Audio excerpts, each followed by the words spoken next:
Bonjour et bienvenue dans Un autre regard, le podcast qui s'écoute avec l'âme et se ressent avec le cœur. J'ai simplement envie de te partager ce conseil de Jiddu Krishnamurti qui disait « Je ne vous demande pas de comprendre, mais de rester ouvert ». Je suis Gaëlle Glevarec et je t'invite à poser un autre regard pour contribuer ensemble à un nouveau monde. Pense à t'abonner au podcast sur la plateforme de ton choix pour ne pas manquer les nouveaux épisodes chaque semaine et laisse-y ton avis, c'est le meilleur moyen de le soutenir.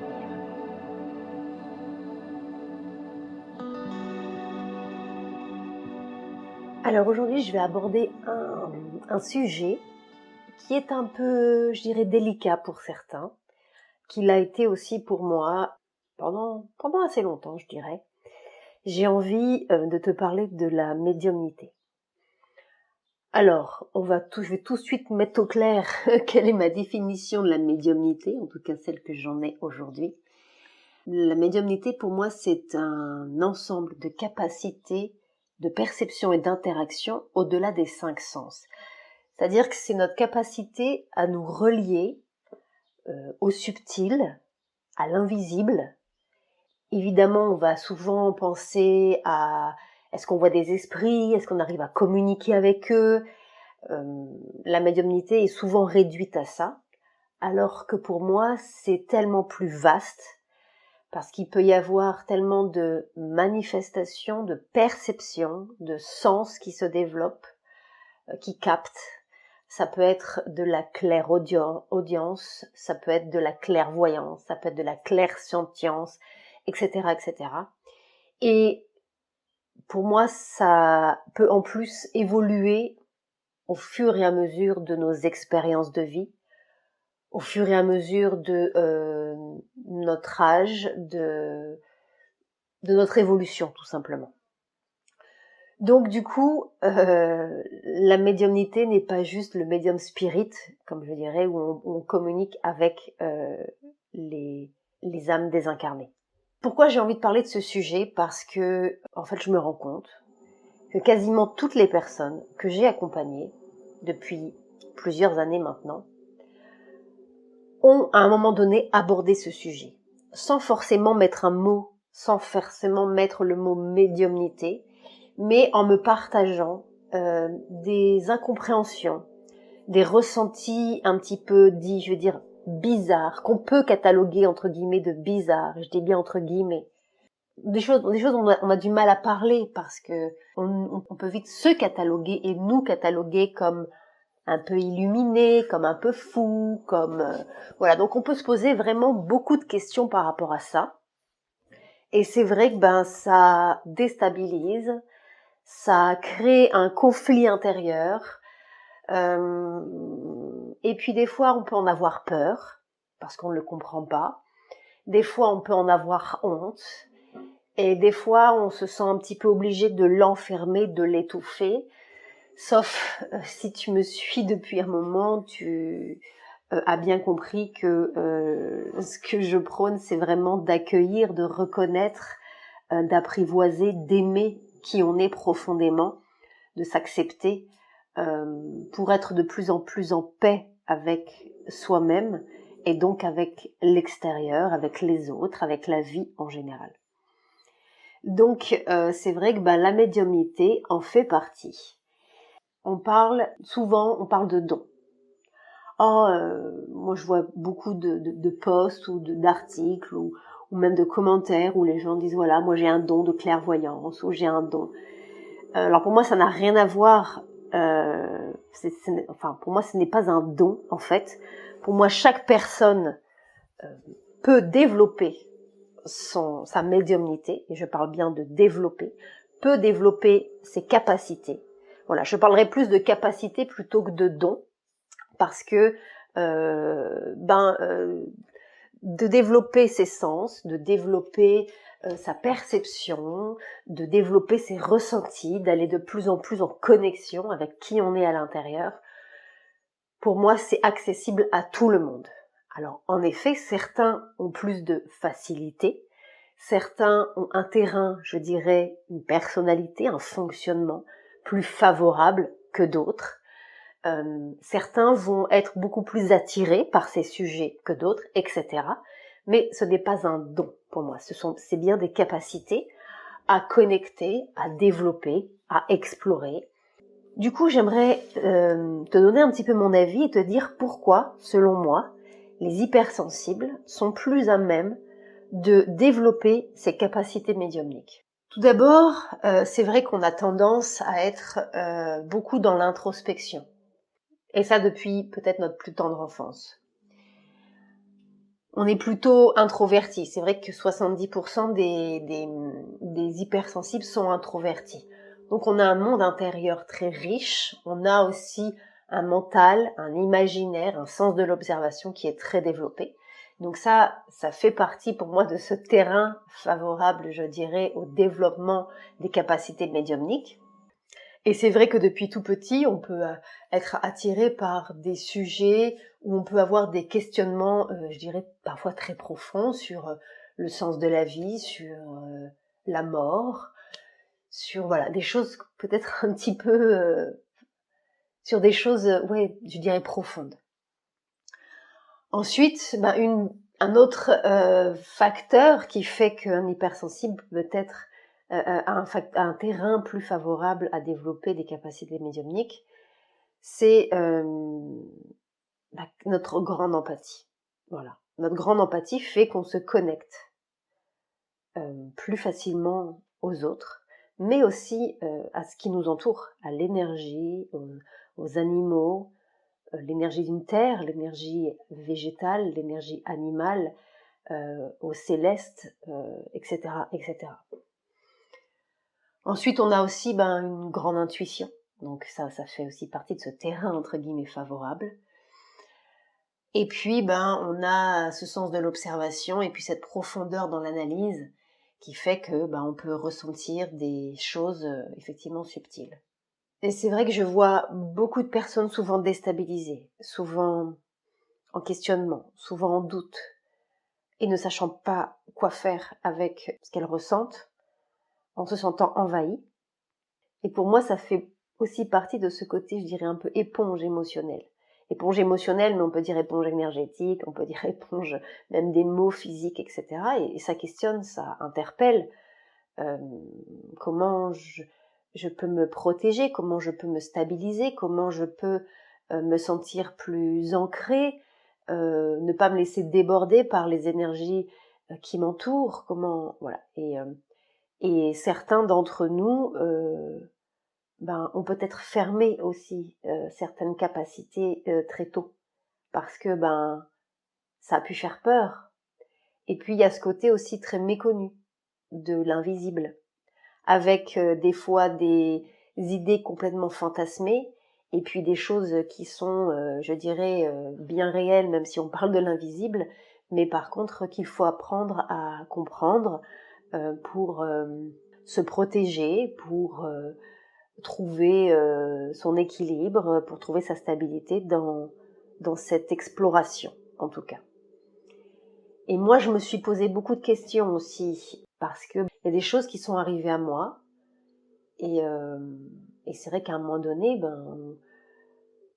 je me suis posé des questions, je me suis dit, mais je vais devenir folle, en fait, entre ce que j'entends, ce que je perçois, est-ce que c'est moi, est-ce que c'est pas moi, est-ce que c'est vrai, est-ce que c'est réel, en fait, est-ce que comment parler de ça aux autres, comment parler de ce que je peux ressentir, comment de ce que je perçois, de ce que j'entends, de ce que je vois. Donc c'est vrai qu'à un moment donné, pour garder une certaine stabilité et confiance en moi, j'ai établi, je dirais, un pacte avec moi-même en me disant, ok, tout ce que je vois, entends, perçois, ressens est vrai pour moi, c'est ma réalité, c'est ma vérité dans l'instant, mais je vais arrêter de remettre en doute tout ce que je vois et perçois sous prétexte que c'est dans l'univers du subtil ou de l'invisible. Des fois ça m'a fait peur, des fois j'ai fermé, des fois j'ai essayé de développer au mieux, et puis j'ai eu une grande partie où j'ai fermé en fait, parce que voilà, ça me déstabilisait un peu, je savais pas trop quoi faire avec ça, et c'est vrai que ça avait tendance à se manifester surtout dans mes relations amoureuses, où je pouvais plonger en l'autre, capter une vibration, des non-dits, des énergies, peut-être même des traumatismes parfois, des choses très profondes que même la personne en face de moi ne captait pas, ne ressentait pas, il n'avait pas conscience de ce qui se passait en elle, de l'énergie en fait qui influençait, qui pouvait en tout cas influencer ses choix, sa vie, etc. Et c'est vrai que très rapidement, quand je commençais une relation amoureuse, ça venait à moi et je me disais mais je peux pas garder ça pour moi parce que c'est ce que je ressens et puis ça limite, et puis c'est pas limite, c'est qu'en fait ça m'envahit presque, surtout dans une relation intime où il y a cette intimité énergétique, cette intimité émotionnelle, cette intimité spirituelle, cette intimité sexuelle qui fait que les énergies, la rencontre de deux personnes, de deux êtres fait que c'est tellement plus profond que du coup je connectais très rapidement avec ça et ça pouvait même envahir mon corps par des sensations physiques, par des états d'âme, des états émotionnels, des choses qui étaient incompréhensibles pour moi et très envahissantes. Et puis le retour que j'ai eu aussi dans mes relations amoureuses, c'était que j'avais une très très forte énergie, une énergie au niveau des mains, au niveau de ce que je pouvais dégager dans mon corps, qui pouvait que l'autre ressentait s'il était ouvert à ça. Et j'ai eu en tout cas des partenaires amoureux qui étaient sensibles à ça, parce que on se reconnaissait, on établissait aussi un lien, une connexion par rapport à ça. Donc il y avait une certaine ouverture à l'énergétique, à la spiritualité, donc il y avait cette connexion-là. Et c'est vrai que beaucoup m'ont dit que j'avais beaucoup d'énergie, sauf que moi je ne la percevais pas, je ne m'en rendais pas compte. Et donc du coup comme je m'en rendais pas compte, des fois je savais pas trop comment la canaliser, et puis j'avais peur de peut-être faire du mal, parce que quand je dis faire du mal, c'était pas du tout intentionnel, mais ça pouvait provoquer des déblocages énergétiques chez la personne sans que je m'en rende compte et sans que ce soit intentionnel, sans que ce soit voulu, sans que ce soit provoqué, juste par un contact, juste par quelque chose, il y avait une énergie qui passait. Et puis il y avait en même temps mes perceptions et mes visions et ce que je pouvais entendre et ce que je percevais de l'autre. Enfin, c'était quand même très très intense. Et c'est vrai que encore une fois, j'ai douté. Je me suis dit, il y a peut-être une énergie qui est pas bonne en moi. Je me suis posé beaucoup de questions par rapport à ça et j'ai recommencé à douter. Et puis la vie étant merveilleusement bien faite, elle a continué à m'envoyer de plus en plus de personnes qui se posaient des questions par rapport à ça. Et je me dis, mais c'est incroyable, il y a des gens qui viennent me prendre des consultations avec moi, qui viennent prendre des accompagnements avec moi et qui me disent, voilà Gaëlle, je suis médium, et je me pose cette question, mais qu'est-ce que moi qu'est-ce que moi j'ai à leur apporter? Je vois pas, enfin à l'époque je voyais pas, je me disais mais ok, cette personne-là elle est médium, elle a des capacités psychiques, de perception développées que moi je n'ai pas, sauf que j'avais pas fait le lien en fait avec tout ce que je pouvais ressentir et vivre en dehors enfin dans ma vie privée notamment. Et puis il y en a eu une, et puis il y en a eu deux, et puis il y en a eu trois, et toutes les personnes qui venaient avaient le même discours. Et là je me dis c'est pas anodin. Si la vie, encore une fois qui est merveilleusement bien faite, m'amène autant de personnes avec des points communs, et le point central c'est quand même cette médiumnité, c'est pas pour rien.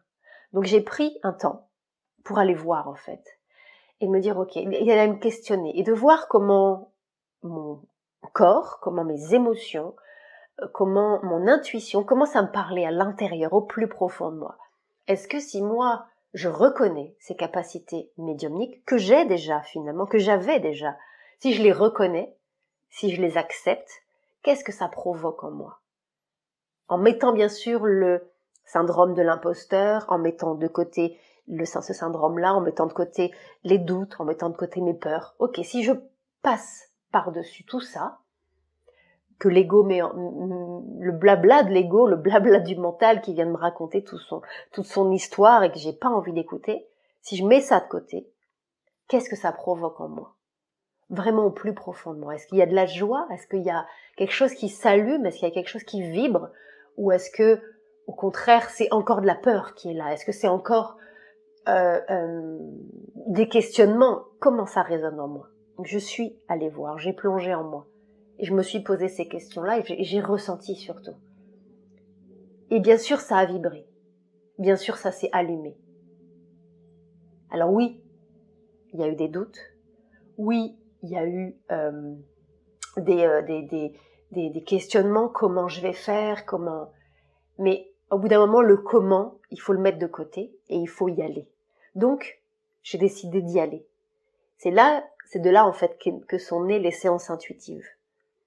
Et tout ce que je pouvais de manière très intuitive, très spontanée, très naturelle, très inconsciente finalement, tout ce que je pouvais faire dans mes relations privées, dans mes relations personnelles, eh ben, j'ai décidé en fait de le faire en conscience. J'ai décidé d'y aller pleinement, de me connecter à ça, de ressentir et de retranscrire en fait ce que je percevais dans mon corps, dans mon énergie, dans les flashs que je pouvais avoir, les mots, les vibrations, tout ce qui venait à moi. Et c'est vrai qu'à chaque fois que je fais une séance où ben justement mes capacités médiumniques sont mises en avant, sont mises en premier plan, deviennent mon outil,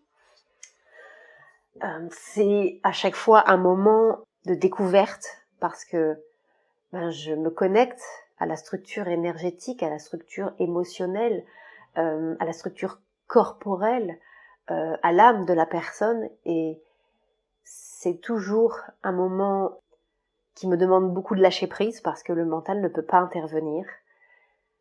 Le mental doit être au service d'eux et non plus en premier plan. Et il se passe des moments très émouvants, des choses étonnantes, surprenantes, des messages qui sont délivrés, des mises en pratique, des choses, des rituels que je propose pour avancer en fait, pour aider la personne à se reconnecter de plus en plus à qui elle est, pour se reconnecter de plus en plus à sa joie, à sa vibration première, à son âme. Et c'est à chaque fois un moment profond d'alignement, de connexion aussi avec la personne qui est en face de moi. C'est toujours hyper lumineux, ça fait du bien. C'est un dialogue d'âme à âme, vraiment. Et je remercie pleinement aujourd'hui d'avoir la vie que j'ai, avec ces perceptions, avec ma grande empathie, avec ma sensibilité, avec mes capacités médiumniques, parce que ma vie est d'une richesse extraordinaire, parce que les personnes que je rencontre sont d'une humanité incroyable, d'une lumière qui me touche à chaque fois. Et j'avoue que ma vie est enchantée, ma vie est complètement magique chaque jour, dans la relation que j'ai avec moi-même, que la relation que j'ai avec la vie, et dans la relation que j'ai avec les autres. Et je sais plus profond de moi que ce n'est entre guillemets que le début, que ça continue, que ça s'ouvre, que ça s'illumine, que ça vibre, que ça se connecte, que ça se relie avec différentes expressions de la vie, que ce soit un être humain, que ce soit les animaux, que ce soit les plantes, les arbres, la terre, le ciel, peu importe.